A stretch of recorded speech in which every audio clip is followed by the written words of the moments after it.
प्यारे साथियों, कैसे हैं आप सभी। आशा करता हूँ आप सभी लोग बेहतरीन होंगे, शानदार होंगे, ज़बरदस्त होंगे और अपने एग्ज़ाम की तैयारी कर रहे होंगे। दोस्तों, आज हम आपके लिए लेकर आए हैं 10 प्रश्न जो आपकी परीक्षा के लिए बहुत ही इम्पोर्टेंट होने वाले हैं। तो चलिए देर ना करते हुए उन प्रश्नों को देख लेते हैं। तो इन्हीं के बीच एक पहला जो प्रश्न है वो क्या है। इन्हीं के बीच पहला प्रश्न है कि भारतीय गणतंत्र का प्रथम राष्ट्रपति कौन था।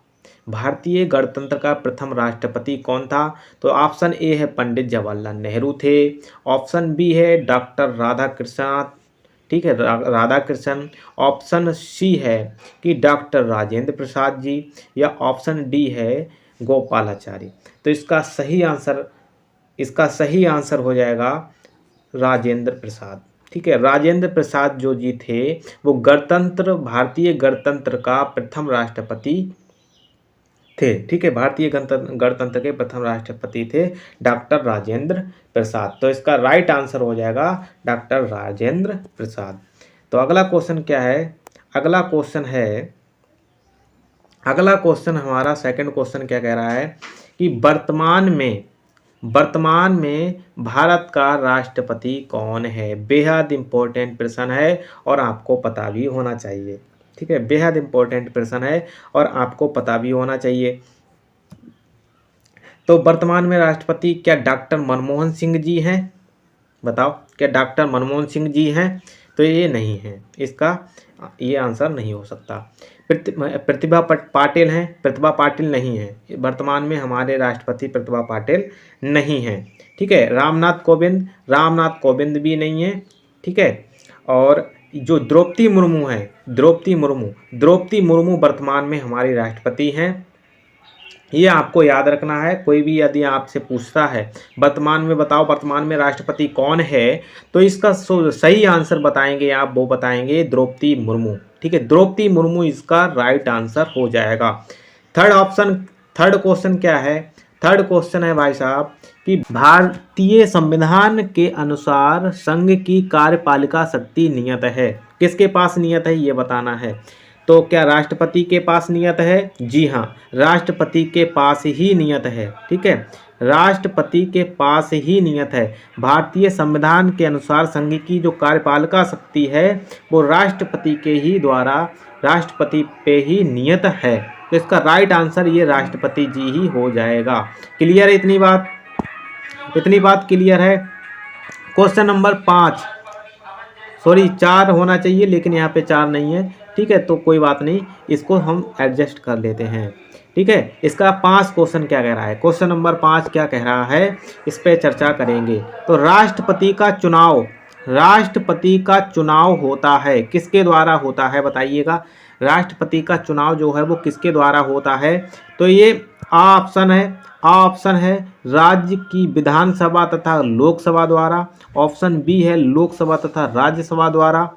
ऑप्शन सी है राज्य विधानमंडल तथा संसद के सदनों द्वारा, दोनों सदनों द्वारा, या संसद के दोनों सदनों और राज्य विधानसभाओं के निर्वाचित सदस्यों द्वारा। तो इसका जो राइट आंसर हो जाएगा वो हो जाएगा संसद के दोनों सदनों तथा राज्य विधानसभाओं के निर्वाचित सदस्यों द्वारा होता है। क्लियर है इतनी बात। इतनी बात क्लियर होनी चाहिए। प्रश्न नंबर 6 क्या है कि राष्ट्रपति का निर्वाचन होता है।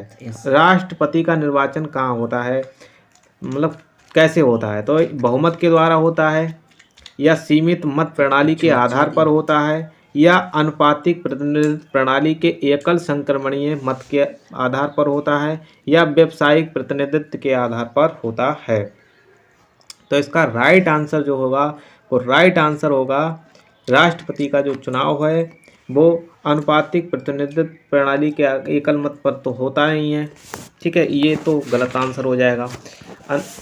यही सही आंसर होगा। यही आंसर सही होगा, अनुपातिक। ठीक है, अनुपातिक प्रतिनिधित्व प्रणाली के एकल संक्रमण मत के प्रणाली आधार पर होता है। ठीक है, क्वेश्चन नंबर 7 क्या कह रहा है। क्वेश्चन नंबर 7 है कि भारत के राष्ट्रपति का कार्यकाल होता है। भारत के राष्ट्रपति का कार्यकाल कितना होता है? तो आपको पता होना चाहिए कि भारत के राष्ट्रपति का जो कार्यकाल होता है वो हमारा 5 वर्ष होना चाहिए, 5 वर्ष होता है, ठीक है। भारत में जो इसकी सीमा रखी गई है, राष्ट्रपति जी की जो सीमा रखी गई है, सीमा अवधि जो है वो 5 वर्ष से ही है, ठीक है। अगला क्वेश्चन क्या है? अगला क्वेश्चन के अब विकल्प नहीं है, कोई बात नहीं, एडजस्ट कर लेते हैं कि भारत के राष्ट्रपति जी का वेतन है, भारत के राष्ट्रपति जी का वेतन है, नीचे हैं ऑप्शन, नहीं हैं, नीचे ऑप्शन दिए हुए हैं, ठीक है, नीचे ऑप्शन दिए हुए हैं। तो भारत के राष्ट्रपति का वेतन कितना है? तो ऑप्शन नीचे दिए हुए हैं, ये 1,50,000 प्रति माह, 2 लाख प्रति माह, 3 लाख प्रति माह या 5 लाख प्रति माह।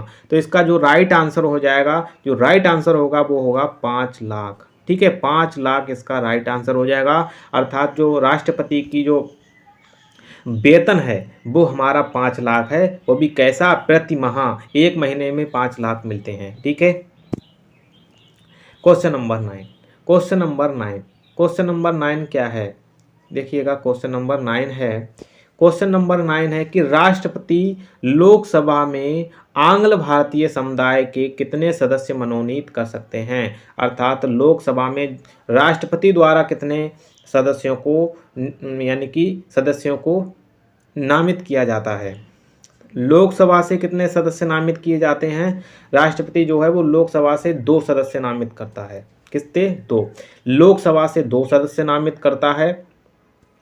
अगले क्वेश्चन में क्या कह रहा है? अगले क्वेश्चन में कह रहा है कि राष्ट्रपति राज्यसभा में कितने सदस्यों को मनोनीत कर सकता है? कितने सदस्यों को मनोनीत, इसमें राज्यसभा है, राज्यसभा में कितने सदस्यों को मनोनीत कर सकता है?